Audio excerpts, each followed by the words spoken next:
अस्सलाम वालेकुम नाज़रीन, ये जो मेरे हाथ में आप गिद्दड़ सिंगी देख रहे हैं, ये मेरे दोस्त को नस्ल दर नस्ल विरासत में मिली है। गिद्दड़ सिंगी दरअसल नर गिद्दड़ के सर से निकलने वाला एक दाना या फोड़ा होता है, जो कि इसके सर में अपनी शाखें फैलाता है और खास हद तक बड़ा होने के बाद खुद ब खुद झड़कर गिर जाता है।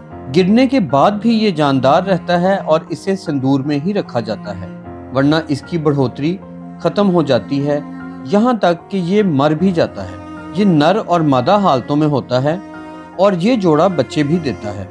शौहर, महबूब या ससुराल वालों को काबू करने के ख्वाहिशमंद, खसूसन मोहब्बत का हसूल और दौलत शोहरत के चाहने वाले इसके दीवाने होते हैं। गिद्दड़ सिंगी की हमेशा जोड़ी नर और मादा के साथ ही रखी जाती है ताकि ये बच्चे भी दे सके। ये घर में खैर बरकत के लिए भी मुफीद है और बहुत से अकीदतमंद इसे अकीदत से अपने पास रखते हैं। गिद्दड़ सिंगी के बाल बाकायदा बढ़ते हैं और इनकी खास तरीके से तराश खराश भी की जाती है।